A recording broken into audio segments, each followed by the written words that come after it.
नमस्कार। कार्यक्रम रणनीति में आपका स्वागत है। मैं हूं विनोद कुमार। दर्शकों, 8 सालों के बाद, लगभग 7 सालों के बाद एक चुनी हुई सरकार अपना बजट सत्र पेश करने जा रही है और उस बजट सत्र का आज आगाज हो गया है। इसका आगाज उपराज्यपाल मनोज कुमार सिन्हा ने अपने संबोधन के साथ किया और अपने संबोधन में उन्होंने स्पष्ट कर दिया, अपने एड्रेस में उन्होंने स्पष्ट कर दिया कि गवर्नमेंट कटिबद्ध है, प्रतिबद्ध है कि स्टेटहुड का दर्जा दिया जाएगा। और साथ ही साथ उन्होंने बाकी भी बड़ी घोषणा की, क्योंकि जो राज्यपाल का अभिभाषण रहता है, संबोधन रहता है, उसमें यह रहता है कि स्टेट गवर्नमेंट का क्या रोड मैप है, उस रोड मैप के मुताबिक स्टेट गवर्नमेंट काम करेगी। उन्होंने कहा कि स्टेट गवर्नमेंट जम्मू कश्मीर को एजुकेशन हब बनाया जाएगा, महिलाओं के सशक्तिकरण की बात की है उन्होंने, और कहा है कि ओवरऑल डेवलपमेंट, तामीर और तरक्की पर हमारा फोकस रहेगा। हालांकि इस अभिभाषण के आगाज के दौरान अवामी इत्तेहाद पार्टी के खुर्शीद अहमद ने पोस्टर्स प्रकाश दिखाए और जिसमें ये डिमांड की है कि 370 और 35 से को रिस्टोर किया जाए। उन्होंने ये भी डिमांड किया है कि स्टेटहुड का दर्जा वापस मिलना चाहिए और साथ ही साथ उन्होंने ये भी कहा है कि कहीं ना कहीं एक पूरी तरह से सुनिश्चित किया जाना चाहिए कि किस तरीके से जो 2 जगहों पर कठुआ और बारामूला में हुआ है उसकी जांच, हालांकि ये जांच पहले भी चल रही थी। कुछ लोग ये भी कह रहे हैं, विपक्ष लोग ये भी कह रहे हैं कि सिर्फ अपनी और मीडिया अट्रैक्शन बढ़ाने के लिए ये सब तमाशा किया गया है, लेकिन लोकतंत्र में सबको ये राइट बराबर का मिलता है कि वो अपनी बात ढंग से रख सकता है। लेकिन बड़ी बात यह है कि एलओपी सुनील शर्मा ने यह स्पष्ट कर दिया है कि 370 अब पास हो चुका है, यानी मुर्दे को दोबारा जिंदा नहीं किया जा सकता। पहले हम बताते हैं कि एलओपी ने विस्तार में मीडिया के साथ क्या कहा और उपराज्यपाल के संबोधन के तुरंत बाद में मीडिया ने भी उनसे गुफ्तगू की। पहले बताते हैं कि सुनील शर्मा ने क्या कहा।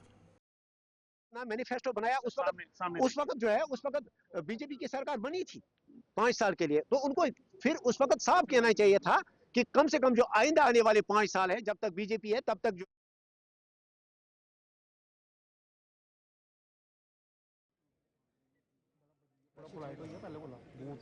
खुर्शीद अहमद किस तरीके से बरसे थे, लेकिन मैं अपनी टीम से कहूंगा कि वो सुनील शर्मा ने जो कहा है विस्तार से उस पर भी जिक्र करें। जैसे मैंने शुरुआत में कहा कि सुनील शर्मा ने स्पष्ट कर दिया कि 370 पर कोई चर्चा नहीं होगी, 370 गड़े मुर्दों को उगाड़ा नहीं जा सकता है। तो आप इस तरीके से सोचिए कि एलओपी या बीजेपी ने स्पष्ट कर दिया है। वो हम इस कॉमन मॉसेस की, कॉमन पीपल की समस्याएं जो हैं वो हम इस विधानसभा सत्र में उठाएंगे। उसके लिए हमारी एक बैठक करनी है। बीजेपी जो है वो बात कर रही है, जबकि कांग्रेस स्टेटमेंट की बात कर रही है। इस पर क्या 370 एक क्लोज्ड चैप्टर है, 370 एक क्लोज्ड हिस्ट्री है, इस पे कोई गुंजाइश नहीं। कॉमन बोल दिया है और मुझे नहीं लगता कि जो विधायक खुर्शीद अहमद अवामी इत्तेहाद पार्टी कह रहे हैं कि 370 और 35 से को बहाल किया जाए, पूरी तरह से रिस्टोर किया जाए, उसकी कोई औचित्य, कोई रेलेवेंस रह जाता है। लेकिन लोकतंत्र की ब्यूटी ऑफ डेमोक्रेसी ये कहती है कि हर एक व्यक्ति को अपने बात रखने का अधिकार है। विधायक खुर्शीद अहमद ने क्या कहा, स्टेटहुड की डिमांड की, उसके साथ साथ उन्होंने ये भी कहा कि 35 से और जो रिपील हो चुका है उसको वापस लाया जाए और साथ में किलिंग्स को लेकर के उन्होंने जांच की डिमांड की है। खुर्शीद अहमद ने क्या कहा है, मैं चाहूंगा वो भी थोड़ा प्ले किया जाए। बताएं। कांग्रेस को स्टैंड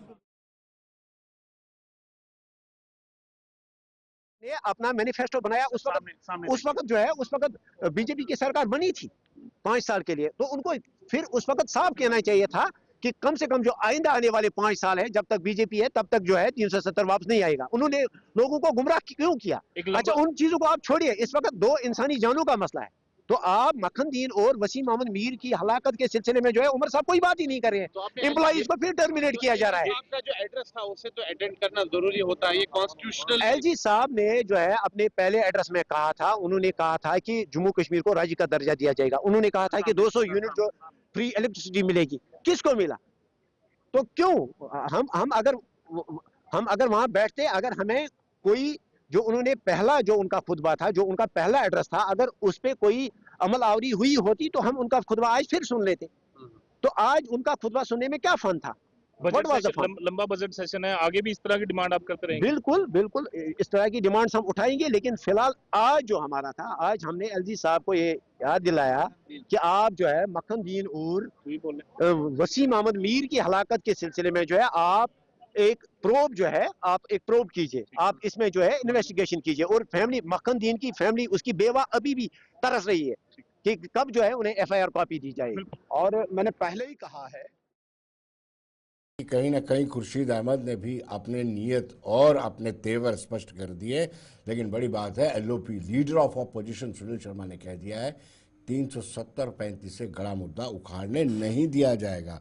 हालांकि उन्होंने ऑल पार्टी मीटिंग के दौरान भी ये कह दिया था कि एंटी नेशनल और असंवैधानिक मुद्दों को चर्चा का विषय नहीं बनाएगा। चर्चा करते हैं डॉक्टर अभिजीत जसूटिया, बीजेपी के स्पोक्स पर्सन है हमारे साथ। डॉक्टर साहब आपका स्वागत है।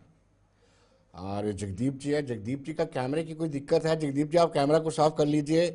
प्रवक्ता हैं कांग्रेस के, आपका भी स्वागत है। शौकत अली चौधरी जी हैं, आपका भी स्वागत है। और साथ में उमेश तलाशी। तलाशी साहब आप ठीक हैं?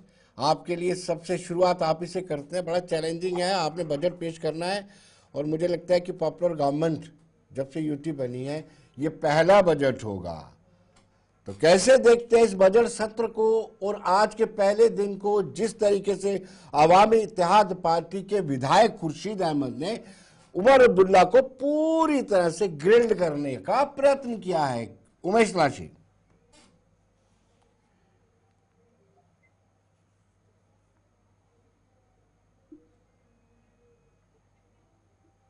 आप अनम्यूट कर दीजिए तलाशी साहब, अभी ये बड़ा समय है। विनोद जी, देखिए 7 साल बाद आज एक बजट सत्र है, पुरजोर तरीके से इसका वेलकम करते हैं।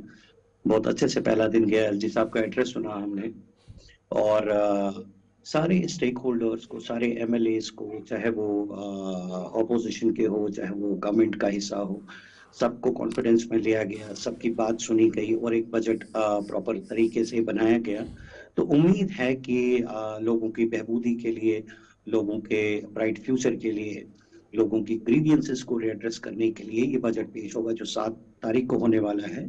बाकी आपके दूसरे सवाल का जवाब कि एमएलए लंगेट खुर्शीद अहमद ने, ठीक है, एक डेमोक्रेसी है, वो एमएलए हैं, अपने कंसर्न्स को रेज कर सकते हैं, बुराई नहीं है, अपने इश्यूज बता सकते हैं। तो उस चीज को ज्यादा उस चीज को क्या ही बात करें, उन्होंने ये कहा है, उन्होंने ये इंडिकेट किया है कि जो कंट्रोवर्शियल इशू है वो जानबूझ के डक किए जा रहे हैं चीफ मिनिस्टर उमर अब्दुल्ला द्वारा। देखिए, उनके कहने से तो कुछ होने वाला है नहीं। वो क्या कहते हैं क्या नहीं कहते हैं, तो जानबूझ के अपोजिशन में है, जानबूझ के वो चीखना चिल्लाना नारेबाजी उनका हक है, करे। लेकिन गवर्नमेंट को जो काम करना है, गवर्नमेंट ने जो कमिटमेंट्स किए हैं लोगों के साथ, उन कमिटमेंट्स पे गवर्नमेंट बिल्कुल खरा उतरेगी। चलिए डॉक्टर अभिजीत जी, जिस तरीके से अवामी इत्तेहाद पार्टी के विधायक कह रहे हैं कि 370 और 35 से वापस लाया जाएगा, उसकी डिमांड की है, और उन्होंने गवर्नर एड्रेस के दौरान प्लेकार्ड उठा करके प्रोटेस्ट किया और फिर बाइकआउट भी किया है एड्रेस का। बहुत बहुत धन्यवाद आपका विनोद जी।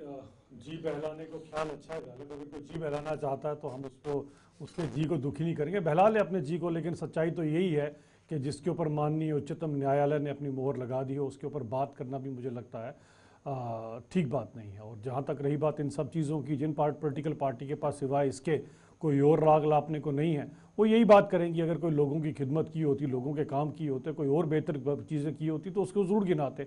अब आ जाके कुछ है नहीं है तो वही घिसी पीटी लकीर है जिसको आप पीटते रहो।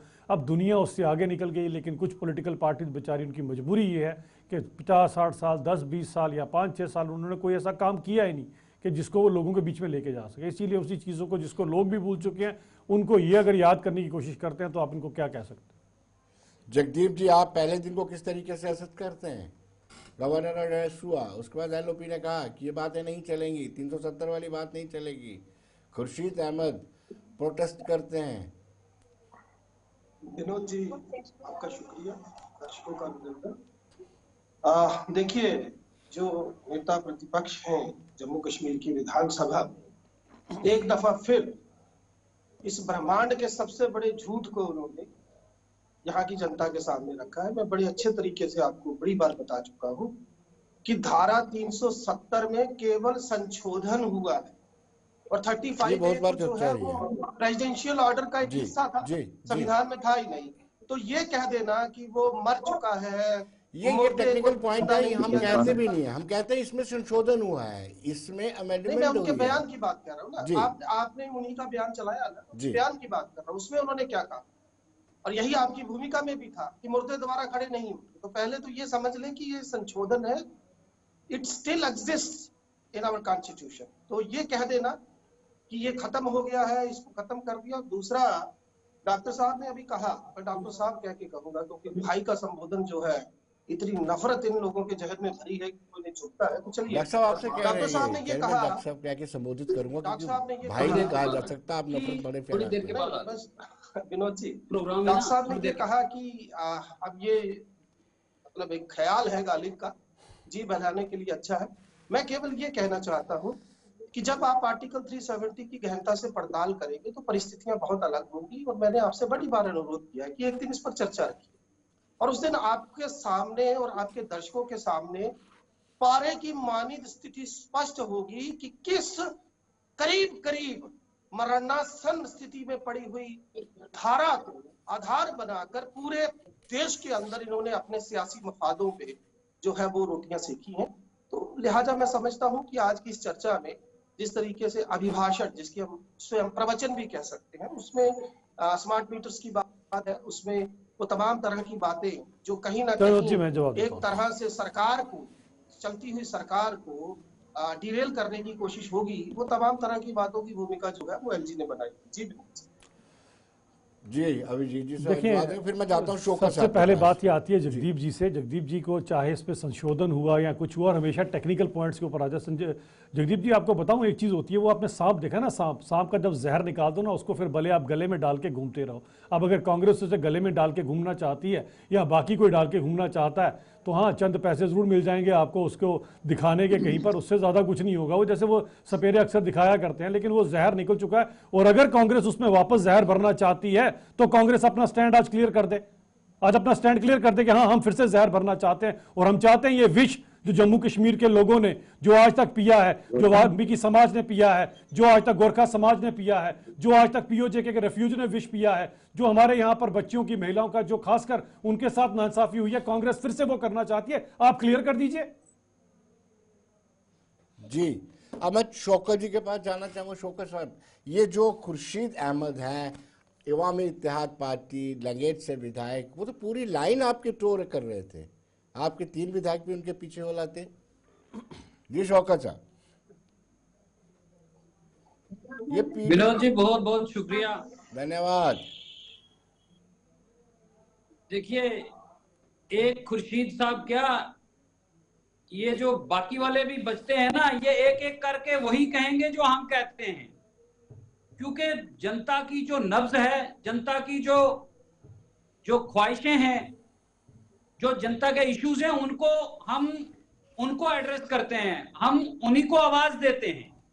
मैं अभी सुन रहा था बीजेपी के जो हमारे मित्र हैं वो कितने कैजुअली इस बात को ले रहे हैं और कितना जनता के जो सवालात हैं उनको कितना ही जो है अवॉइड कर रहे हैं।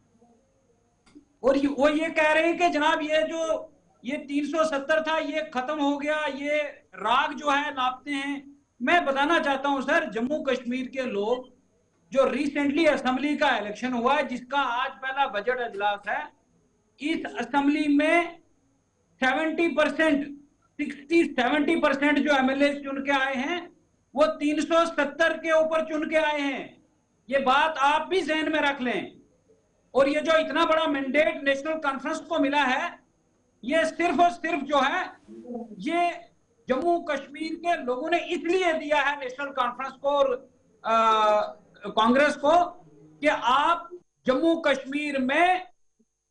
कश्मीर के लोगों की ख्वाहिशात के मुताबिक जो है वो काम करेंगे। और जो पिछले 7 साल से लोगों ने परेशानियां देखी हैं, उन परेशानियों से, उस दलदल से पब्लिक को बाहर निकालोगे। लेकिन बड़ी बदकिस्मती की बात है कि आज एलजी साहब का एड्रेस हुआ, उसमें जो बीजेपी भी कहती है, कांग्रेस भी कहती है, नेशनल कॉन्फ्रेंस भी कहती है, सारी पॉलिटिकल पार्टीज कहती हैं स्टेटहुड जो है वो वापस मिल रहा है। बीजेपी कहती है बहुत जल्द मिलने वाला है। पिछले 6-7 साल से हम भी सुन रहे हैं, अभी तक उनका जल्दी वाला जो है सिलसिला वो शुरू नहीं हुआ है। मेरा कहने का मतलब यह है कि किसी भी इंपॉर्टेंट चीज को आज एड्रेस में नहीं लाया गया। कठुआ में एक पुरस्कार जो हालात में जो डेथ हुई नौजवान की, उसके ऊपर सीरियस एलिगेशन लगे, बाद में उसके ऊपर कोई बात नहीं। वसीम की डेथ के ऊपर कोई बात नहीं। जब जम्मू कश्मीर के लोगों को आप सेफ्टी और सिक्योरिटी, एक सेंस ऑफ सिक्योरिटी जो है वो सरकार नहीं दे पाएगी, तो बाकी चीजों को लेके क्या करना है? बजट तो आपका दिल्ली तय करती है जी। आप लोगों को जो है वो क्या, मुझे ये बताइए, क्या बजट तय करेंगे आप? आपका बजट दिल्ली तय करती है। दिल्ली को पता है देना है, वो अपने हिसाब से तय करते हैं, तो आपके हाथ में ही कुछ नहीं है। जरा लोगों चलिए आपको रोकूंगा 1 मिनट के लिए। इनको तलाशी साहब के पास जाने से पहले मैं सीधे आपको बताता हूँ कि चीफ मिनिस्टर उमर अब्दुल्ला ने स्टेटहुड को लेकर के और बाकी दीगर चीजों को लेकर के, बाकी खास मुद्दों को लेकर के क्या कहा, वो हम आपको बताते हैं। हाउस के बाहर कहाँ बात होगी, हाउस के अंदर बात करेंगे। ये तरीका नहीं है ना, हम हाउस के बाहर बात नहीं करते। काम कल से शुरू हो जाएगा। आज तो सिर्फ एलजी साहब का खुतबा था और ओबिचुअरी रेफरेंसेस दोनों हो गए। कल से एलजी साहब के खुतबे पे बहस शुरू होगी। तमाम ये जो आप सवाल कर रहे हो, ये सारी बातें जो है मुझे यकीन है कि ऑनरेबल मेंबर्स जो हैं वहाँ पे उठा लेंगे। हुकूमत को जो कहना होगा हम वहाँ डिबेट के दौरान कह देंगे। एलजी मनोज सिन्हा जी का जो आज का खुतबा था वो सरकार का खुतबा था, उसको किस तरह से आप लेते हैं? उस पर आप क्या कहेंगे कि आपकी जो प्रायोरिटीज हैं वो क्या क्या रहेंगी? आपको क्या लगता है ना आपके इस खुतबे में हमारा कोई रोल नहीं है? जब एलजी साहब खुतबा देते हैं तो हुकूमत की तरफ से देते हैं, तो ये तो गवर्नमेंट की प्रायोरिटीज है, ये हमारा काम है, मिलके करना है। सर पीडीपी कह रही है कि धारा 370 पर कोई मेंशन नहीं हुआ है, आप लोगों ने उस पर भी बात की थी? अब हमने जितना उस पर करना था पहले सेशन में किया ना। हमारा रेजोल्यूशन आज भी कायम है, हाउस ने पास किया। यही लोग हैं पीडीपी और बाकी जिन्होंने उसको पास करने में मदद की। वो रेजोल्यूशन आज भी कायम है, बड़ी बात है। आप लोग तो शायद सोच रहे थे कि जो भी रेजोल्यूशन यहाँ जम्मू कश्मीर के स्पेशल स्टेटस को लेके होगा वो रिजेक्ट होगा, लेकिन वो रेजोल्यूशन रिजेक्ट हुआ नहीं, आज भी कायम है। तो इसमें और बात करने की जरूरत क्या है? ये थोड़ी ना कि हम बार बार यही बात करेंगे। हमने जो करना था पहले सेशन में कर दिया। अगर हमने वो रेजोल्यूशन नहीं लाया होता तब चलिए हम इस पे बहस करते, लेकिन रेजोल्यूशन लाया हमने, हाउस ने पास किया, ओवरवेलमिंग मेजॉरिटी से पास हुआ जी। अब और क्या बात करनी है? तो चलिए आपने देखा कि उमर अब्दुल्ला ने स्पष्ट कर दिया कि 370 और 35A को लेकर के सरकार की क्या राय है। उन्होंने कहा कि पहले दिन ही हमने रेजोल्यूशन, पहले सत्र में ही रेजोल्यूशन लाया था। उमेश तलाशी के पास जाने से पहले मैं एक शब्द जरूर डॉक्टर साहब से जाना चाहूँगा। डॉक्टर साहब, उन्होंने तो स्पष्ट कर दिया 370 पे और 35A पर क्या स्टैंड है गवर्नमेंट का। उन्होंने कहा कि आज भी वो पास रेजोल्यूशन जिंदा है, स्टैंड करता है। बीजेपी क्या कहेगी? देखिए, मैंने तो जवाब दे दिया, जगदीप जी को जवाब दे दिया, और मुझे लगता है अलग से जवाब देने की ज़रूरत नहीं है। उन्हें भी अगर गले में डाल के घूमना है तो हमें कोई एतराज़ नहीं है, जो मर्जी करें, जैसा मर्जी करें। हम उसमें थोड़ा अपनी मर्जी है, किसी को अच्छा लगता है तो वो करे, इसमें हम कर नहीं सकता। पीडीपी का जवाब जरूर देना चाहता हूँ। कहते हैं लोगों की एस्पिरेशन। सबसे पहले भाई साहब, कुल 3 सीटें आपकी हैं, आपकी कौन सी एस्पिरेशन?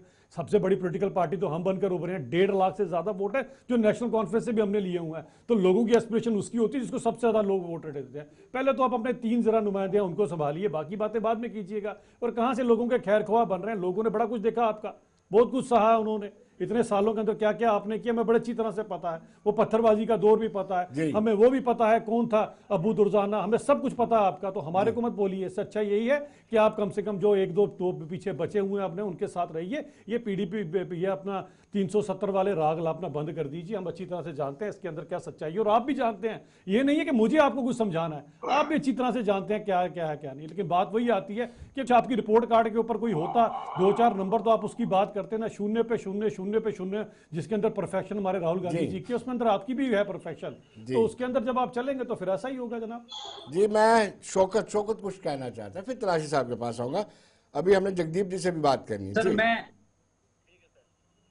मैं सर यही कहना चाहता हूँ जी, इसमें कोई शक नहीं है कि लोगों ने हमें इस वक्त जो है वो वोट नहीं दिया और हमारी 3 ही सीटें हैं। इसमें कोई शक नहीं है। लेकिन मैं आपको भाईजान एक बात बताता चलूं कि आप जब पब्लिक को एरोगेंस दिखाओगे, अभी आपका वक्त है। पब्लिक ने एरोगेंस मेरे भाई आपको दिखाई है 3 सीटें देके। पब्लिक ने हमारा तो सम्मान किया है, 3 सीटें देकर पब्लिक ने एरोगेंस आपको दिखाई है जनाब।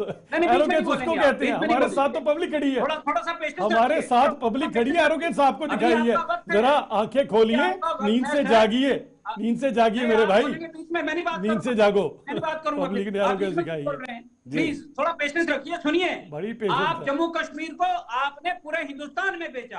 अच्छा, जम्मू कश्मीर के लोगों पर जुल्म करके आपने हिंदुस्तान को बताने की कोशिश की कि हम जम्मू कश्मीर के साथ ये कर रहे हैं, और कुछ जो फिरकाप्रस्त लोग हैं उन्होंने इस फिरका परस्ती को बहुत घुमाया हिंदुस्तान के अंदर। और अभी आपका चल रहा है, आप कर सकते हैं, आप करिए, लेकिन जम्मू कश्मीर आपको ठीक वक्त पर जो है वो जवाब देगा। जैसे आपको जवाब दिया ना, कोई बात नहीं, अगले जवाब के लिए अगली बार आपको राहुल गांधी वाला शून्य मिलेगा जम्मू कश्मीर में, याद रखिएगा आप। वो जो आपके सहयोगी भी फ्रेम में दिख रहे हैं ना, उनका शून्य यहाँ ट्रांसफर होने वाला, 3 भी नहीं आएंगे अगली बार। जो आप हरकतें पकड़ी हो 3 भी नहीं आने, ध्यान रखिएगा। उमेश जी, आप 3 नहीं आने वाले, आपने अगली बार 3 भी जाएंगे हाथ से, अगली बार 3 भी हाथ से जाएंगे। हमारी थोड़े से कॉन्फिडेंट नजर आए हैं तलाशी जी। ये कह रहे हैं कि आप उमर साहब आज बड़े कॉन्फिडेंट नजर आए हैं, क्या कहेंगे आप? और वक्त आएगा लोग दिखाएंगे आप। तलाशी साहब, उमर साहब मुझे आपका सवाल नहीं सुनाई दे रहा है, आप बताएं क्या पूछ रहे हैं? आपने उमर साहब का स्टेटमेंट सुना होगा और बड़ा कॉन्फिडेंट है वो कि हमने जो रेजोल्यूशन पास किया वो अभी भी एग्जिस्ट करता है। ऑफ कोर्स देखिए हमारा जो स्टैंड है बड़ा क्लियर है। हम डाइवर्टेड नहीं है अपने स्टैंड से, चाहे वो 370 को लेके बात हो, चाहे वो स्टेटहुड को लेके बात हो, चाहे वो हमारी मैनिफेस्टो की गारंटीज को लेके बात हो। हम अपने स्टैंड से कभी डिविएट नहीं हुए। बाकी पीडीपी का काम है एलिगेशंस लगाना। इनको तो पता है कि इनको लोगों ने क्या मैंडेट दिया। मैंने तो पीडीपी को जवाब देना भी छोड़ दिया है। तो इनको तो पता है, ये एरोगेंस की बात कर रहे थे, अभी मैं इनके एरोगेंस की बात सुन रहा था। इनकी वो टॉफी मिल्क वाली एरोगेंस ही लेट होगी इनको। और ये आज बात करेंगे एरोगेंस की और सरकार कैसे चलाते हैं। ये अभी बीजेपी को कह रहे थे आपने जम्मू कश्मीर को आप मुल्क में बेच देते हैं। चलिए वो बात भी सही है, लेकिन इनको ये पता होना चाहिए कि इन्होंने तो जम्मू कश्मीर को ही बेच दिया सिर्फ सत्ता में रहने के लिए। इन्होंने तो डिग्निटी और राइट्स ही बेच दिए जम्मू कश्मीर के सिर्फ पावर में रहने के लिए। तो पीडीपी के पास तो कोई मैंडेट है नहीं बात करने का। बाकी ये चिल्लम-चिल्ली इनकी चलती रहेगी, इनसे कोई खासा फर्क पड़ता नहीं है हमें। बाकी रही बात नेशनल कॉन्फ्रेंस की, नेशनल कॉन्फ्रेंस मैंने पहले भी कहा, मैं इस चीज को रिपीट करूंगा। नेशनल कॉन्फ्रेंस बड़ी कमिटेड है अपने मैनिफेस्टो को लेके, अपने कॉज को लेके, लोगों के वेलफेयर को लेके, और पुरजोर इस पे कोशिश हो रही है। चलिए अमल होगा। आप जितने भी वादे लोगों के साथ किए गए हैं उन पे बिल्कुल सबकी निगाह, तलाश साहब आपको रोकूंगा, सबकी निगाह कांग्रेस की भूमिका पर है। जगदीप जी से भी जानना चाहूंगा, 6 सदस्य आपके हैं, सबसे पुअर परफॉर्मेंस अभी तक की राजनीति में आपने इस बार विधानसभा चुनाव में दी है। अब सत्र है, लंबा सत्र है, इस सत्र में आपकी भूमिका पर सबकी निगाहें टिकी हुई है। विनोद जी, मैंने बड़ी शांति के साथ, बड़े संयम के साथ सबको सुना है, तो लिहाजा थोड़ा सा वक्त अनइंटरप्टेड मुझे दे दीजिएगा। झूठ के मुलम्मे में लिपटी ये नफरती बयार फिर बहेगी, आज एक दफा फिर उन्हीं घिसी पिटी बातों पे ये चर्चा चली, और वही मुझे अपेक्षित था, वही हुआ। पहली तो बात, हमारे डॉक्टर साहब ना मालूम किस नफरती यूनिवर्सिटी से डॉक्टर ऑफ फिलॉसफी करके आए हैं, लेकिन बराए मेहरबानी याद रखें कि माननीय राहुल गांधी नेता प्रतिपक्ष हैं इस देश के, तो संबोधन ठीक उसी तरीके से रखें जैसे हम अपने प्रधानमंत्री जी के लिए रखते हैं। पहली तो ये बात। दूसरी बात, मैं बड़ी ईमानदारी से आज आपको एक बात कहना चाहता हूं। अगर आप थोड़ा सा इतिहास में जाएंगे, इन्होंने कहा कि आर्टिकल 370 में अपना स्टैंड बताया। मुझे नहीं मालूम कि इनको अभी तक क्यों समझ नहीं आया हमारा स्टैंड। हमने पहले दिन से स्टेटहुड की बात की। हम सत्ता में होने के बावजूद गद्दी नशीन नहीं हुए, क्योंकि हम जानते थे जब तक इस प्रदेश को स्टेटहुड नहीं मिलेगा, हमारी रियासत, हमारा हक हमें नहीं मिलेगा, ना कबीना का आकार बढ़ेगा, ना वित्तीय मामलों में हमारे अख्तियार बढ़ेंगे, ना इस प्रदेश के लोगों को न्याय मिल पाएगा। अब मुद्दे की बात यह है कि आपके चैनल पर बैठ के झूठ बोलते हैं। मैंने कहा, बड़ी बार कहा, आज फिर कहता हूँ, वाल्मीकि समाज हो, पश्चिमी पाकिस्तानी रिफ्यूजी हो, या गोरखा समाज हो, उनको न्याय मिला, वी एप्रिशिएट। लेकिन उसके साथ ये भी जोड़ देना कि यहाँ की महिलाओं को न्याय नहीं मिला। अरे भाई थोड़ा होमवर्क या तो कर लो या फिर ये झूठ बोलना बंद करो। साल 2002 में इस प्रदेश की हाई कोर्ट ने जब स्थिति स्पष्ट कर दी, उसके बाद से कोई बात हुई नहीं, तो उस पर क्यों बात करते हैं आप? क्या बताना चाहते हैं आप इस मंच पे बैठ के कि किस तरीके से आपने आर्टिकल 370 में संशोधन करके वही बातें। मैं आपको एक छोटी सी बात बता के अपनी बात पूरी करूंगा। एजी नूरानी साहब जो थे, उन्होंने इस मामले में जब अपनी बात रखी, इस देश के सबसे बड़े अधिवक्ताओं में गिने जाते थे, तब उन्होंने ये बात कही थी कि अगर आर्टिकल 368 के जरिए 373 को हटा दिया जाए, संविधान सभा को विधानसभा के इक्विवेलेंट रख दिया जाए, तो परिस्थितियां बदल जाएंगी। यही हमने किया 372(2) में, जिसमें यह सावधानी बरती गई थी कि जम्मू कश्मीर को लेकर कोई सहमति भारतीय संसद में अगर बनी है तो उसे तब माना जाएगा जब जम्मू कश्मीर की संविधान सभा सहमति देगी, और ये तब होगा जब संविधान बनेगा जम्मू कश्मीर का, जो बना था 1957 में, 57-58 के बीच में, 57 इनफैक्ट, संविधान सभा जब समाप्त हुई। तो मेरा कहने का मतलब ये है कि आप ये बताएं, बार बार आर्टिकल 370 का हवाला आप देते हैं, क्या आपने ये नहीं देखा या आप नहीं जानते हैं कि इस आर्टिकल में उस वक्त की परिस्थितियां क्या थी जब इसे लागू किया गया, और मौजूदा परिस्थितियां क्या थी? कितने संशोधन आपने मेरा आपसे जगदीप जी, आपसे मेरा एक ही सवाल है। आप मान लेते हैं 370 पूरी तरह से डिल्यूट हो गया था, आप किस सेक्शन को खुश करने के लिए इसको कंटिन्यू कर रहे थे? बिना ज़हर वाले सांप लिए घूम क्यों रहे थे? जनता ये जानना चाहती है, और 1 मिनट में बताइएगा। मैं आपको बिल्कुल 1 मिनट में जवाब देता हूँ। चाणक्य नीति की एक बात कहते हुए कि कुछ में जहर नहीं होता, लेकिन उनको फुंकारना पड़ता है, वरना भाजपा के जो लोग हैं वो तो रस्सियों की तरह देखना शुरू कर देंगे उनको। तो ये जो गले में मरे हुए सांप की बात बार बार करके ये एग्जांपल दे रहे हैं, तो एक बात ये समझ लें कि आर्टिकल 370 पर सियासत हमने नहीं की। हमने इस प्रदेश की बात हो या देश की बात हो, हमने हमेशा से एक बात इस देश के सामने रखी है, और वो बड़ी स्पष्ट है कि जम्मू कश्मीर भारत का अभिन्न अंग है, और यही इस धारा की चलिए सब सेक्शन क्या अभिजीत, फिर इसमें चर्चा के लिए डॉक्टर साहब से जान लेते हैं। डॉक्टर साहब, कांग्रेस का कहना है कि उन्होंने 370 पर सियासत नहीं की, आपने डिल्यूट 370 पर पूरे देश में सियासत की, ये कांग्रेस का आरोप है 370 को लेकर। सबसे पहले अभी भी ना विनोद जी, अभी भी उन्होंने क्लियर नहीं किया कि आप ये जो जहर निकाला है आप इसकी फेवर में हैं या नहीं है। ये भी क्लियर नहीं किया इन्होंने किसी को कि हम इसकी फेवर में या नहीं है, क्योंकि इनको बोलने का मुझे पता कि इनको कहां से कहां बात आएगी, दोनों में ये रहेंगे। ये आपको ले जाता है, बीच में मत बोलिए जगदीप जी, मैं नहीं बोला था आपकी बात, आप आराम से सुन लीजिए, आराम से सुन लीजिए। देखिए मेरी बातों का बुरा ना मनाया करें, मैंने किसी तरह से भी आपके भाई साहब, मैंने किसी तरह से भी आपके आदरणीय राहुल गांधी जी की मैंने कोई गलत बात नहीं की है। हमारे आदरणीय राहुल गांधी जी जो LOP हैं, हम उनकी बड़ी इज्जत करते हैं। हमें बता रहे कि देखिए टेक्निकल चीज है, आप भी अगर पंप पे तेल डलवाने जाएंगे तो पहले शून्य चेक करेंगे, इसमें गलत क्या है? शून्य चेक करने में क्या गलत है? अब शून्य चेक करते करते आपकी पार्टी के अंदर शून्य वो स्थापित हो गया। और सोचिए बड़ी बात कि मैंने भविष्यवाणी की, अब इतना बड़ा एस्ट्रोलॉजर तो मैं हूं नहीं, लेकिन मैंने भविष्यवाणी की थी आर्यभट्ट शून्य। आपको याद है ना कितनी डिबेटों में आपको मेरा आर्यभट्ट का शून्य बड़ा बुरा लगता था, आज आर्यभट्ट का शून्य आपके पार्टी ऑफिस में आके बैठ चुका है। तो मैं बुरा क्यों मानते हैं जब आपको बोला जाता है? आपका स्कोर बता रहा हूं आपको, कभी कभी बड़े बड़े जो प्लेयर होते हैं जो सेंचुरीज भी बनाते हैं वो भी शून्य पे आउट हो जाते हैं। आपके वाले ने तो कभी खाता ही नहीं खोला, तो इसीलिए उसका शून्य पे आउट होना बिल्कुल सवाल का जवाब नहीं आया। बात यह आती है कि आप जिस चीजों को लेकर वकालत कर रहे हैं, इन सब चीजों को मुझे क्या बताएं जगदीप जी, क्या ये बात झूठ है कि जो पाकिस्तान से यहां आती थी आपके कई, जिनको आप किसी को नेल्सन मंडेला कहते हैं, किसी को आप गांधी की उपाधि दी है, उनमें से कई जो पाकिस्तान से शादी करके यहां पर लाते थे उनको आप नागरिकता दे देते? तो मेरे यहां की बच्ची जब बाहर जाती थी तो उसकी नागरिकता छीन ली जाती थी, क्या इसमें गलत है?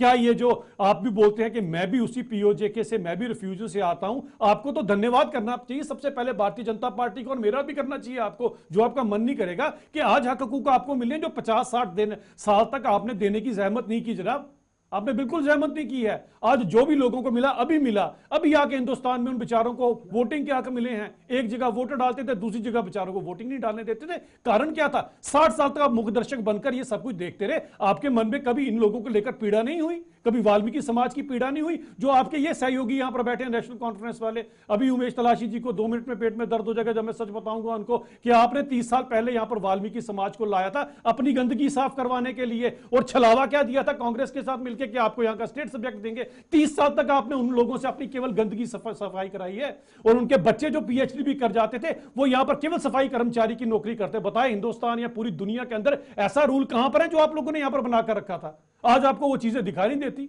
और आप बोलते हैं अभी भी मुझे जो बिना जहर वाला सांप है वो लेकर मुझे गले में टांग के घूमना, डराना है। किसे डराओगे भाई साहब? हम डरने वालों में से नहीं है, हम तो सांप पकड़कर उसका जहर निकालने वालों में से जो निकालकर हमने दिखाया। तलाशी साहब आपके आता हूँ, उमेश जी आपके पास आता हूँ। इससे पहले मैं बताता हूँ कि मोहम्मद यूसुफ तारिगामी ने ये अभिभाषण के तुरंत बाद क्या कहा, किस तरीके से कहा, क्योंकि वो सबसे मैच्योर और मंजे हुए सियासतदान हैं, लगातार जीतते आ रहे हैं। आइए देखते क्या कहा मोहम्मद यूसुफ तारिगामी ने। ताल्लुक है ये तो सुप्रीम कोर्ट ऑफ इंडिया ने भी कहा है, और सुप्रीम कोर्ट की जो वर्डिक्ट है उसमें भी दर्ज है, और सरकार की तरफ से सॉलिसिटर जनरल ने यकीन दिलाया था सुप्रीम कोर्ट के बेंच को, जो हमारे पिटिशंस पर गौर कर रहे थे, कि स्टेटहुड को रेस्टोर किया जाएगा। हम वही याद दिलाते हैं कि, और फिर प्राइम मिनिस्टर ऑफ इंडिया ने, होम मिनिस्टर साहब ने, बाकी जितने भी आला ओहदों पर काम करने वाले हैं, उन्होंने बार बार दोहराया है कि स्टेटहुड को रेस्टोर किया जाएगा। यहाँ कैबिनेट ने रेजोल्यूशन भी अडॉप्ट किया, वो भी उनकी खिदमत में पेश किया गया। आखिर ये देरी क्यों? ये हमारी तरफ से एक सवाल है, जम्मू के आवाम की तरफ से, कश्मीर के आवाम की तरफ से। स्टेटहुड का जहाँ तक ताल्लुक है उसमें हमें आपस में सियासी इख्तलाफात हों, लेकिन इस मुद्दे पर जम्मू कश्मीर, शहर, गाँव, सारी कम्युनिटीज़ एक साथ मिलकर चाहते हैं कि स्टेटहुड रेस्टोर हो। वो हमारी तरक्की के लिए, गवर्नेंस के लिए, रहन सहन के लिए बहुत ही ज़रूरी है। स्टेटहुड ना होगा, जकड़ रहेगी उधर, और फिर यहाँ हम लेजिस्लेचर में करेंगे क्या, किन मामलात पर लेजिस्लेशन कर लेंगे और किन मामलों पर लेजिस्लेशन। अभी आपने देखा होगा 4-5 महीने से सरकार बनी है, लेकिन काम करने का मौका नहीं मिल रहा है उतना जितना ज़रूरी है काम के लिए। और हमारी उम्मीद है कि जैसा कि बार बार उन्होंने दोहराया है प्राइम मिनिस्टर ने कि स्टेटहुड को रेस्टोर किया जाए, हम चाहेंगे कि जितनी जल्दी। चलिए, उन्होंने कहा है मोहम्मद यूसुफ तारिगामी, माकपा के एक सदस्य, उन्होंने डिटेल में बताया है कि किस तरीके से स्टेटहुड को रिस्टोर किया जाना चाहिए और कितनी लाजमी है जम्मू कश्मीर की आवाम के लिए स्टेटहुड। संतोष तलाशी साहब, आपसे ये जानना चाहूँगा, ये जो रेजोल्यूशन की बात उमर अब्दुल्ला ने की है, वही वाला रेजोल्यूशन तो नहीं है जो ऑटोनॉमी को लेकर के आपने पारित किया था और पार्लियामेंट में आज भी डस्टबिन में पड़ा हुआ है? पार्लियामेंट में डस्टबिन में पड़ा हुआ है। मैं आपकी बात का जवाब देता हूँ। मैं जसरोटिया साहब को भी सुन रहा था अभी, फिर मैं जसरोटिया साहब को जवाब देता हूँ तो ये डिबेट छोड़ देते हैं, तो इसलिए I wanted to be little soft on him this time. आज नहीं छोड़ेंगे, अपने धर्म पे टिके रहोगे ना भाई साहब, कभी नहीं छोड़ेंगे। लेकिन अपना धर्म छोड़ दोगे और आपको लगेगा कि मैं अपना धर्म छोड़ दूं, तो यार अगर आप छोड़ना चाहते हो तो छोड़ दो, पब्लिकली बोल दो कि मुझे ये धर्म नहीं चाहिए, मैं छोड़ना चाहता हूँ, पब्लिकली बोल दो ना। आज दुनिया को बोल दो कि मैं पब्लिकली अपना जिस धर्म में मेरा जन्म हुआ, जिस धर्म में मेरा जन्म हुआ, मेरा उसमें विश्वास है, पब्लिकली बोल दो। छोड़ो फिर जिस मर्जी का राग लाते फिरो, जो मर्जी कहते फिर मुझे फर्क नहीं पड़ेगा। जब तक तुम गलती से मेरे धर्म में हो, गलत बात बोलोगे तो डिबेट छोड़ो, मुझे और भी बड़ा कुछ छोड़ना आता है। जवाब सुनना नहीं चाहेंगे? नहीं, मैं कहता हूँ तुम धर्म छोड़ना चाहते हो, तुम्हें धर्म परिवर्तन कर लिया तो बोल दे, ओपनली बोल दो। ओपन लोगों को ये भी बताओ ना क्या हुआ था। जब ये बताते हो लोगों को बोलो ना तुमने क्या किया था, आपने क्या बोला था प्रभु राम के बारे में, लोगों को ये भी बताओ। ये भी बताओ कि आप गलती से, मुझे बाद में पता लगा कि आप तो हिंदू हो, आपने प्रभु राम के बारे में क्या बोला था, याद है ना आपको? क्यों छोड़ी थी आपकी डिबेट? हम जैसे लोग सुन नहीं सकते, हम जयचंद नहीं ना भाई साहब, जयचंद नहीं है आपकी तरह कि हमारे प्रभु का कोई अपमान करेगा। हम जयचंद नहीं है आपकी तरह के सुनेंगे, हम जयचंद नहीं है। डॉक्टर अभिजीत जसरोटिया नाम है मेरा, जयचंद नहीं हो आपकी तरह। आप जयचंद हैं इसीलिए आप सुन सकते हैं, हमारे अभी भी आप बोलोगे तो मुझसे सुना नहीं जाएगा। मैं जयचंद नहीं ना हूं आपकी तरह। आपको मेरे जवाब, आप जयचंद है ना, तो इसीलिए आप बोल सकते हैं। जो आपको लगता है ना कि अभिजीत जसरोटिया के साथ आपका पर्सनल वेंडेटा है, तो पहले जिस धर्म में हो उसके सगे बनो, बाकी बातें बाद में करना क्या होगा। ना तो वतन के बने, ना धर्म के बने यार, ना तुम वतन के बने ना धर्म के बने। और जो तुमने वो बात की थी ना, वो तुम्हें भी याद है तुमने क्या बोला था, याद रखना उस बात को। चलो मैंने अभिजीत तो जी। सच जयचंद बोला था, कहेंगे। मैंने गलत नहीं बोला था। आप क्या बोला था? बताओ जरा क्या बोला था लोगों को? चलिए आप सुनाओ क्या बोला था लोगों को पास आपने? डिस्कस नहीं बताओ क्या करेंगे। बोला था प्रभु राम के आज लिए की आपने? बात क्या का बोला था? जवाब बताओ सुनो। जरा उमेश तलाशी, बताओ आज के जरा सवाल का जवाब मुझे बताओ। जयचंद उमेश उमेश, तलाशी जो मैंने तुमने क्या सवाल बोला किया था? था उसका जवाब जयचंद उमेश दीजिए। तलाशी जो बताओ तुमने मैंने क्या बोला सवाल था किया प्रभु था राम उसका के बारे जवाब में? दीजिए उमेश जी। तुम बताओ जयचंद उमेश तलाशी तुमने प्रभु राम के बारे में क्या कहा था? बात करो जरा, बात करो यहाँ पर। अरे बात करो यहाँ पर तुम आके। तुम जैसे जयचंदों के कारण 200 साल हमने गुलामी सही है, थोड़ी ना सही।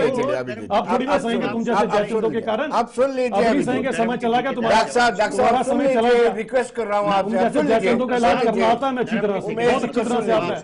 चलिए चलिए उमेश जी, सीधी तरह से डिबेट करो, वरना मुझे अच्छी तरह से सबक सिखाना आता है। चलिए आप सुन लीजिए ना। और मेरे धर्म के बारे में, मेरे प्रभु के राम के बारे में अपने मुंह से, अपने इस नापाक मुंह से लफ्ज मत निकालना, चलिए वरना मैं भूल जाऊंगा नहीं डिबेट की निकालते, मर्यादा, वरना मैं डिबेट की मर्यादा भूल जाऊंगा। याद रखना मेरी बात। चलिए उमेश जी, जी उमेश जी आराम से।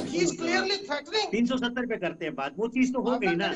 अब जवाब सुनो जी। 370 पे नेशनल कॉन्फ्रेंस का स्टैंड बड़ा क्लियर सा है। नहीं मैं ऑटोनॉमी पहले पर सेशन आना में है। रेजोल्यूशन लाया गया। सुनिए, नहीं ऑटोनॉमी पे बात करूंगा जी। 370 पे रेजोल्यूशन लाया गया, जो आपने अभी उमर साहब का भी जवाब सुना कि रेजोल्यूशन बिल्कुल स्टैंड है, कोई रिजेक्शन नहीं आई है, कोई कुछ भी नहीं, ठीक है। जहां तक जम्मू कश्मीर के लोगों के लैंड्स और राइट्स की बात है, उस पर नेशनल कॉन्फ्रेंस कमिटेड है। उसके लिए हम पुरजोर लड़ेंगे, पुरजोर उसको हासिल करने की कोशिश करेंगे। इस पे कोई सेकंड थॉट नहीं है, इसमें कोई सेकंड थॉट नहीं है। ये जो ऑपोजिशन एलिगेशंस लगाता है, इन्होंने 370 की बात की, now they have been deviating themselves, ऐसा कुछ होने वाला नहीं है। जम्मू कश्मीर के लोगों की लैंड के राइट्स, जम्मू कश्मीर के लोगों के जॉब राइट्स, इन चीज पे बात हो, ठीक है। हम किसी रिजर्वेशन के खिलाफ नहीं है, किसी रिजर्वेशन के खिलाफ नहीं है, लेकिन at the end of the day we are very much concerned about the land rights and the job rights, क्योंकि ये हमारा हक है। सुनिए, जिसको अनकॉन्स्टिट्यूशनली स्क्रैप किया गया। चलिए एनीवेज, उस पे हमने अपना एक रेजोल्यूशन लाया, जिसपे हमारी ये लड़ाई छोटी नहीं होगी, इट कैन टेक टाइम। हमें ये भी पता है ये कोई बहुत जल्दी कोई इस चीज पे फैसला नहीं आने वाला, लेकिन लड़ाई भरपूर जारी रहेगी। जहां तक स्टेटहुड की बात है, वो तो एक गवर्नमेंट का कमिटमेंट है कि स्टेटहुड रिस्टोर किया जाएगा। तो वी एक्सपेक्टेड कि एक टाइमलाइन दी जाएगी, बट चलिए टाइमलाइन नहीं दी गई, बट उम्मीद है आज माननीय एलजी साहब ने भी इस चीज का जिक्र किया अपने एड्रेस में कि स्टेटहुड रिस्टोर होगा। आई होप जल्दी हो और गवर्नमेंट फुल फ्लेज्ड काम करे, क्योंकि हमने कुछ लोगों से कुछ वादे किए हैं, कुछ कमिटमेंट्स किए हैं, मैनिफेस्टो लाया है, उन चीजों को पूरा करना है। रही बात इस चीज की कि नेशनल कॉन्फ्रेंस का क्या डिलीवरी है क्या नहीं है, उन चीजों को वक्त रहते आप लोग देखेंगे कि हर चीज पे, हर कमिटमेंट पे नेशनल कॉन्फ्रेंस खरी उतरेगी। शौकत साहब आपके पास कुछ सवाल पूछना चाहती हूँ। जी शौकत जी, आपके पास खोने को कुछ नहीं है, पाने को बहुत है। 3 सदस्य आपके टोटल हैं, आप खुल करके खेल सकते हैं। जो वादे क्षमा कीजिए, जो वादे एनसी ने किए थे कि 370 की वापसी होगी, विशेष दर्जा वापस मिलेगा, स्टेटहुड मिलेगी और बहुत सारे, उनको लेकर के आप हाउस के अंदर सरकार को ग्रिल कर सकते हैं कि 42 सीटें उस मैनिफेस्टो से नेशनल कॉन्फ्रेंस ने हासिल की है। जी शौकत साहब। पहले तो मैं नेशनल कॉन्फ्रेंस के हमारे भाई हैं, उनको मैं एक बात बताना चाहता हूं कि आप जरा वो हिस्ट्री की किताब पढ़ के आ जाएं सर। आप पीडीपी को कहते हैं कि आपने जम्मू कश्मीर को बेचा है। जम्मू कश्मीर को नेशनल कॉन्फ्रेंस ने 1953 में ही बेच दिया था, शायद ये बात आपको पता नहीं होगी। और दूसरी बात, जो बची कुछ कसर थी 1996 से लेकर 2002 के बीच में आपने निकाल दी थी। इस रियासत को वापस जो है वो जोड़ के रखना, ये इन लोगों को जो है सिक्योरिटी प्रोवाइड करना, ये पीडीपी का काम है और पीडीपी ने किया है। और दूसरी बात जो आप कह रहे हैं रेजोल्यूशन की, आपने पहले तो आप अपना रेजोल्यूशन पढ़िए, उसके ऊपर अगर 370 अगर कहीं वर्ड लिखा है तो मैं मान जाऊंगा आपकी बात मेरे भाई, आप ठीक कह रहे हैं। लेकिन जब आपने वो चीज लिखी ही नहीं है तो आपका वो रेजोल्यूशन जो है वो उसी तरह सेंटर देखेगा जिस तरह आपका 98 का रेजोल्यूशन डस्टबिन में डाला था, यह भी मुझे लगता है उसी तरह पड़ेगा। लेकिन हमारी दुआएं आपके साथ हैं। जो आपने वादे किए हैं जम्मू कश्मीर के लोगों के साथ, आप उन वादों को पूरा करिए। आपको 6 महीने होने वाले हैं, आपका काम जो है, आपको सपोर्ट करने के लिए हम तैयार हैं। हम वो सारे बिल्स ला रहे हैं जो आपकी हिम्मत नहीं है लाने की। हमने इस बजट सेशन में वो पब्लिक इंपॉर्टेंस के बिल लाए हैं जो आपकी हिम्मत नहीं है। लेकिन मैं आपको जो है उम्मीद करता हूं कि आप उन बिल्स को सपोर्ट करें ताकि जम्मू कश्मीर के लोगों को अच्छे कवानीन जो हैं वो मिले, जिससे जम्मू कश्मीर के लोगों को बहुत सारे इश्यूज पर राहत मिले। और वहां पर आप बीजेपी के साथ मिलकर देखिए, यहां पर बैठ के आप आपस में लड़ाई करते हैं लेकिन अंदर से आप एक हैं। आप भी कहते हैं स्टेटहुड मिलेगा, बीजेपी भी कहती है स्टेटहुड मिलेगी, लेकिन पिछले 6-7 साल से आपका एप्रोप्रिएट टाइम नहीं आया है। मैं आपसे और बीजेपी के अपने भाई से दोनों से मैं दरख्वास्त करता हूं, रिक्वेस्ट करता हूं कि आप अपना एप्रोप्रिएट टाइम की डेफिनेशन उमेश जी आपके पास कश्मीर के लोगों को बता दीजिए। उमेश जी 1 मिनट में, सेशन के पहले दिन 1 मिनट में जवाब दीजिए, 1 मिनट में उमेश जी, 1 मिनट में। देखिए, मैं पीडीपी के प्रवक्ता को सुन रहा था, ये कह रहे थे कि स्पेशल से एक तो इनकी सबसे बड़ी प्रॉब्लम है पीडीपी वालों की, ये पढ़ लिख के आते नहीं है डिबेट में।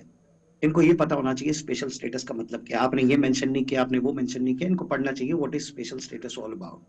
खैर, दूसरी ये चीज की टाइमलाइन दीजिए, वो दीजिए। ये जो बेड़ा गर्क हुआ है ना जम्मू कश्मीर, ये जो जम्मू कश्मीर रियासत का बेड़ा गर्क किया है ना, वो आप लोगों ने किया है। ठीक है, तो आप लोगों ने इस चीज जो आज जम्मू कश्मीर के हालात हैं, यूनियन टेरिटरी बनी हुई है, ये आपने बड़ा एक सिल्वर प्लेटर पे सर्व किया बीजेपी को, ताकि ये स्पेशल स्टेटस चला जाए, स्टेटहुड चला जाए, ताकि आप पावर में रहे। तो आपके पास तो मैंडेट है नहीं बात करने का कि क्या करना चाहिए क्या नहीं करना चाहिए। तो बेटर नॉट लेक्चर अस कि कैसे स्टेट को चलाना है, कैसे गवर्नमेंट चलानी है, क्या करना है क्या नहीं करना है। हम जानते हैं क्या करना है, हम जानते हैं क्या करना है। लोगों ने आपको आपका जवाब दे दिया, और यहाँ पे आके आप डिबेट में ध्यान देते हैं, हमें डजंट मेक एनी सेंस, ठीक है ना।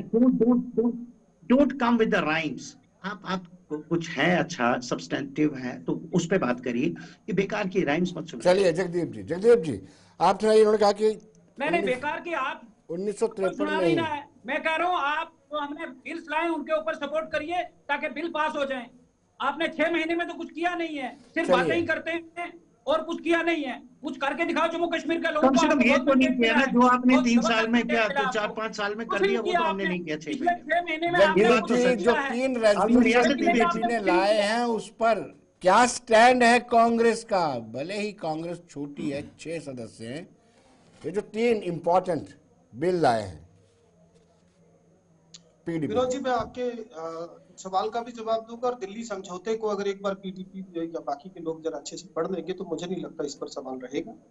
पर मैं एक बात से आहत हूँ, डॉक्टर साहब अच्छे आदमी हैं, मैंने उनको कभी इस तरीके से भड़कते हुए देखा नहीं, और इस तरीके की मतलब व्यवहार से जिस तरीके का उन्होंने आज दिखाया है, मुझे तवक्को नहीं थी। मुझे नहीं मालूम जी आपको बात का पता है, आपको बात का पता है, आपको बात का पता है, आपको बात का पता है मेरी और उमेश जी की क्या बात हुई थी, आपको पता है। जिस तरह से आप राम को काल्पनिक समझते हो ना, बस उसी आस्था के ऊपर बात थी। आपके लिए, कांग्रेस के लिए राम काल्पनिक हो गए, हमारे लिए राम हमारी आस्था का विषय है। आपको भी पेट में दर्द इसी कारण होगी, आपके लिए भी राम काल्पनिक थे ना। आपकी कांग्रेस की विचारधारा वही है और उसकी भी कोई अलग नहीं है। और मुझे दुख इस बात का नाम उनका उमेश तलाशी है, इसीलिए जयचंद बोल रहा हूँ। अब एक जयचंद को बोल रहा हूँ, दूसरे जयचंद के पेट में दर्द हो रहा है। बोल मैं एक जयचंद को रहा हूँ, पेट दर्द दूसरे जयचंद को हो रहा है। बात मेरी और उनकी चल रही है, आप बीच में कौन? आप भाई साहब कौन? मैं एक जयचंद से बात कर रहा हूँ, दूसरे जयचंद के पेट में दर्द क्यों हो रहा है? दूसरे जयचंद के पेट में दर्द क्यों हो रहा है? भाई साहब मुझे बताओ जरा, मुझे बताओ आपके पेट में क्यों दर्द हो रहा है? बात मेरी क्यों हो रही है? शब्दों का चयन होता है। मेरे लिए सर्वप्रथम मेरा देश, उसके बाद मेरा धर्म। मेरे धर्म के ऊपर जब मेरे धर्म के ऊपर कोई बात आएगी तो मुझे लगता नहीं उससे ऊपर मेरे लिए कोई चीज है। पहले देश से मेरा धर्म, अगर मेरे धर्म के ऊपर कोई बात करेगा मुझे तो लगता नहीं कि उसके लिए शब्द चेन, ये शब्दों तक की बात रह जाएगी क्या? ये शब्दों तक की बात रह जाएगी? आप बीच में क्यों बोल रहे हैं? मेरी उनकी बात हुई है, आप क्यों बोल रहे हैं? आप क्यों बोल रहे हैं? बिल्कुल भाई साहब, मेरे उसके खिलाफ कोई बोलेगा, मेरे प्रभु राम को कोई काल्पनिक बोलेगा, मेरे प्रभु राम के बारे में कोई कुछ बोलेगा तो मैं उसको चुप करके सुनता रहूंगा? मैं चुप करके सुनता रहूंगा? 200 साल आप जैसे जयचंदों के कारण तो हमने सहा है, 200 साल आप जैसे जयचंदों के कारण हमने सहा है। कभी आप बोलते हो जी के कुंभ में स्नान करने से, आपके खड़गे साहब बोलते हैं कुंभ में स्नान करने से क्या होगा, वो यहाँ पर बोलते हैं राम के लिए यूज करते हैं ऐसे वर्ड। कभी आप बोलते हैं, खड़गे साहब बोलते हैं कि नहाने से क्या होगा भाई, कभी आपके खड़गे साहब बोलते हैं कि नहाने से क्या होगा। अरे भाई अपनी पार्टी का स्टैंड तो क्लियर करो, तुम हो कौन ये तो बताओ। अभिजीत जी सुन लीजिए, बताओ तो सही हो कौन, ये तो बताओ लोगों को। सुन लीजिए, जगदीप जी बोलिए, कंटिन्यू कीजिए। कभी कभी अभी अभिजीत जी शांत हो गए, इनको पानी पिलाया, पानी पीजिए, आस्था जुड़ी है, पानी पीजिए। 60 करोड़ से ज्यादा लोगों की आस्था जुड़ी है, जिसके ऊपर आप और आपके खड़गे साहब टिप्पणी कर रहे हो, जिसपे आप और आपके खड़गे साहब टिप्पणी कर रहे हैं। 60 करोड़ से ज्यादा। मैं खुद स्नान करके आया हूं, मुझे पता उसका क्या हमारे लिए है। अब आप जैसे जयचंदो को क्या पता कि स्नान का क्या महत्व होता है, आप जैसे स्नान का क्या महत्व होता है, आपको क्या पता क्या होता है उसका महत्व। चलिए जगदीप जी, अच्छा किया, आपके किए हुए पाप धुल गए, अच्छा हुआ। अब अगली बार अपने प्रभु के बारे में कुछ ऐसा शब्द मत यूज कीजिएगा। अच्छा है, पाप धोआ है, पुराने पाप धो लिए, अगला रास्ता देखिएगा, सफल हो जाए। अच्छा किया, बड़ा अच्छा किया, कम से कम अब आपको माफी मांगने की जरूरत नहीं। चलिए अभी देखिए, आप जवाब सुन लीजिए। जगदीप जी कंटिन्यू कीजिए, प्यार से, सभ्य तरीके। अगले 2 या 3 मिनट अनइंटरप्टेड दीजिएगा। 2 मिनट दे दूंगा। मया दक्षिण प्रकृते सुइते सचराचरम, ये मुझे पहला जवाब ये दे, जब भगवान श्री राम की छोटे कद की फोटो मोदी जी अपनी उंगली से पकड़कर चला रहे थे, तब आपको भगवान राम याद नहीं आए? किसने बनाई? मोदी जी ने बनाई, मोदी जी ने बनाई, किसने बनाई? तुम्हारे जैसे किसी कांग्रेसी ने बना दी होगी, किसी ने बनाई। और एक बात याद रखिएगा, तुम्हारी उत्पीड़ना के कारण ही मैं तुम्हें श्लोक सुनाता हूं। जगदीप सिंह सुनिए, तुमने जो 2004 से लेकर 2014 तक यूपी 1 यूपी 2 के कार्यकाल में जो देश की लूट खसूट की है, जो देश का सोना गिरवी रखा है, यदा यदा ही धर्मस्य ग्लानिर्भवति भारत अभ्युत्थानम् अधर्मस्य तदात्मानं सृजाम्यहम्। तभी 2014 में मोदी जी आए थे आप जैसों को सबक सिखाने के लिए। 2014 में तभी मोदी जी आए थे। मतलब यदा यदा ही धर्मस्य ग्लानिर्भवति भारत अभ्युत्थानम् अधर्मस्य तदात्मानं सृजाम्यहम्। जो यूपीए 1 यूपीए 2 का तुमने चलिए डिबेट से डिरेल हो रहे हैं, इसे कहते हैं डिबेट से डिरेल हो रहे हैं। लेकिन तनवीर सादिक जो चीफ स्पोक्स पर्सन एमएलए भी हैं कांग्रेस नेशनल कॉन्फ्रेंस के, उन्होंने भी आज के सत्र के पहले दिन पर के स्टेटमेंट दिए। पहले हम वो बताते हैं दर्शकों, इतने में अभिजीत जी और जगदीप जी थोड़ा शांत हो जाएंगे।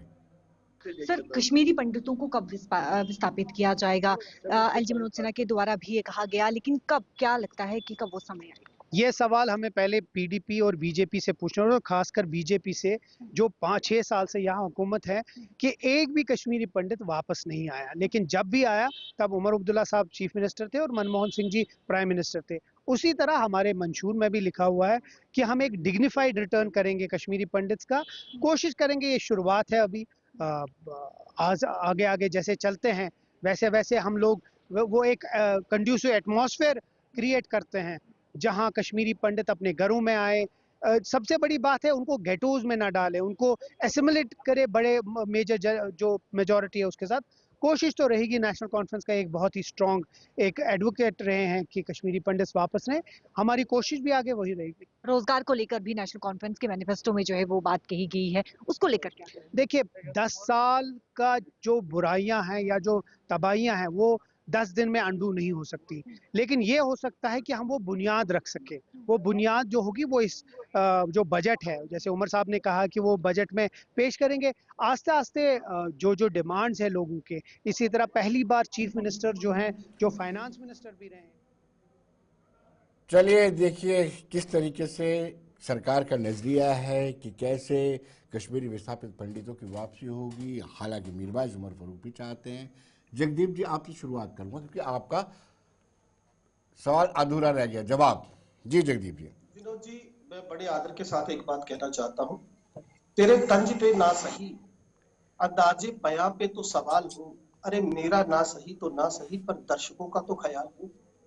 मुझे अफसोस सिर्फ इस बात का है, हम सब लोग जो डिबेट में बैठे हैं, we are the participants and we must know, जब हम किसी को भी एड्रेस करते हैं तो उसका मान सम्मान रहना चाहिए। क्या रहा क्या हुआ वो छोड़ दीजिए, लेकिन कम से कम जब आप बात करते हैं इतना व्यवहारिक तो रहिए। बात कर रहे हो भाई साहब। दूसरी बात, देखिए आप जिस तरीके से बात कर रहे हैं, 100 करोड़ लोगों के लिए जो शब्द उन्होंने यूज किए, आपके खड़गे साहब ने, उसके ऊपर हम कुछ ना बोले। आपके खड़गे साहब ने जो कुंभ के ऊपर जो बात, उसके ऊपर कुछ ना बोले, हम ना बोले। अरे मुख्य दर्शक बनकर बैठे रहे थे तभी तो 200 साल हम लोग गुलाम रहे। मुख्य दर्शक बनकर बैठे थे तभी तो 200 साल तक गुलाम रहे भाई साहब। अब और गुलामी सहेंगे क्या? आपकी गुलामी और सहेंगे? अब नहीं सहेंगे, दिखाया गया था, अब नहीं सहेंगे भाई साहब। राम प्रेम आप कहा एक गया भी था। आप एक भी मेरे आप राम शब्द ने हमारे शबरी के झूठे बेर आप खाए एक भी हैं।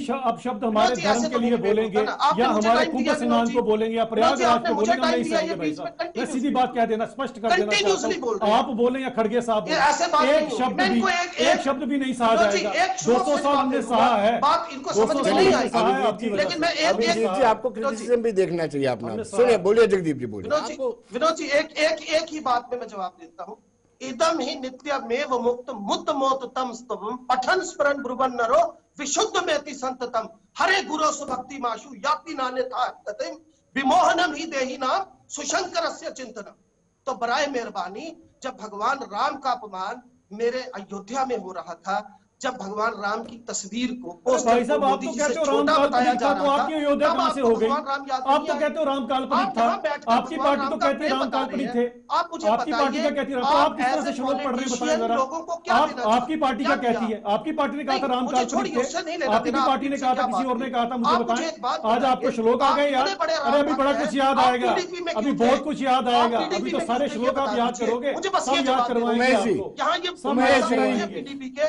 उमेश जी, आपको क्या लगता है आपके लिए चैलेंजिंग नहीं है? सरकार के लिए चैलेंजिंग नहीं है? सब याद करवाएंगे आपको। बजट सेशन चैलेंजिंग नहीं है? उमेश तलाशी जी, अब जयचंद नहीं चलने देंगे। जिनके लिए राम काल्पनिक आपके लिए ये सेशन बहुत चुनौतीपूर्ण रहेगा। जी जी, तलाशी जी। ऑफ कोर्स, देखिए बजट सेशन है, ऑपोजिशन है, चुनौतियां आती रहती हैं, डिफिकल्टीज आती रहती हैं, पोजीशन स्ट्रॉन्ग ऑपोजिशन है, बट ठीक है, ये सब तो एक हेल्दी डेमोक्रेसी का एक में यही होता है कि बातें रखी जाएंगी, ऑपोजिशन होगी, ठीक है। जो भी लोगों के हक और हकूक की बात है, आई थिंक हर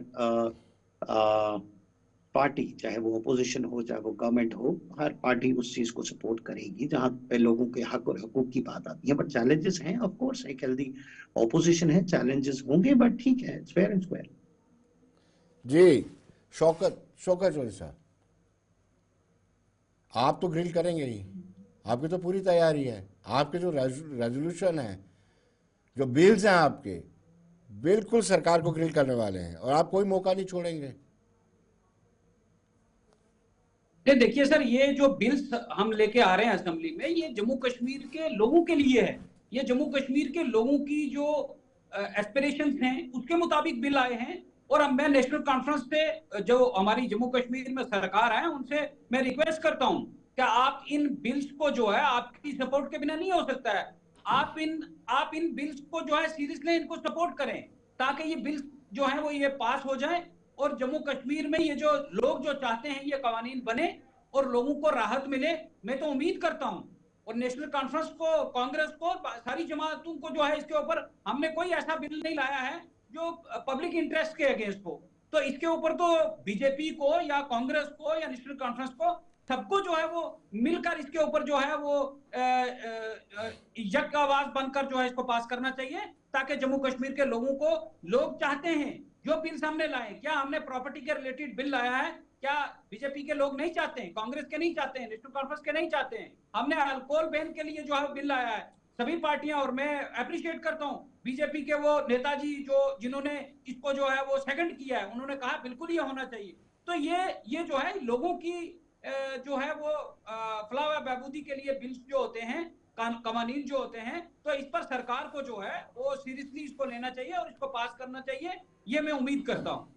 चलिए जगदीप जी, आखिर में एक मिनट में अभिजीत जी को भी दूंगा और जगदीप जी को भी, सिर्फ एक मिनट, मेरे पास समय की बड़ी कमी है, किल्लत है। लाया तो भाजपा लड़ेगी कैसे और जीतेगी कैसे, क्योंकि बिना शराब के तो इलेक्शन होता नहीं है भाजपा वालों का। खैर, 1 मिनट में सिर्फ इतना कह के बात पूरी करूंगा कि हमें मर्यादा का ध्यान रखना चाहिए। जब हम कहीं बैठकर डिबेट में हो, किसी पॉलिटिकल पार्टी को रिप्रेजेंट कर रहे हो, अगर किसी की भावनाएं आहत हुई है तो वो अलग बात है, लेकिन कम से कम ये ध्यान जो है हमें रखना चाहिए। जी विनोद, चलिए, ज्ञान बांटना बड़ा आसान है। और मैं एक बात बताऊं, खासकर आपके लिए जगदीप जी, बड़ा याद रखिएगा, और धर्म कभी कोई खराब नहीं होता, इंसान ही खराब होता है। धर्म यहाँ कभी कोई राजनीति के खराब मंच नहीं पे होता, बैठे इंसान हैं। खराब आप होता है, धार्मिक और जो मंच पे खराब मत इंसान होता दिखाएं। है उसका कोई ये धर्म नहीं होता। राजनीति का मंच है, धार्मिक मंच जो नहीं है। इंसान खराब होता है उसका कोई अपना धर्म नहीं होता। धर्म ये एक जयचंद व्यक्तिगत अच्छी तरह बात से है, समझ लें तो उसको अच्छी अपने बात है। चलिए चलिए मत चलिए बताइए अभिजीत जी, डॉक्टर साहब आपका बहुत बहुत शुक्रिया, जगदीप जी आपका बहुत बहुत शुक्रिया, शौकत जी का और उमेश जी का खास तौर पर शुक्रिया। तो दर्शकों, आप बने रहिए देश दुनिया की खबरों के लिए और मुझे दीजिए इजाजत। नमस्कार।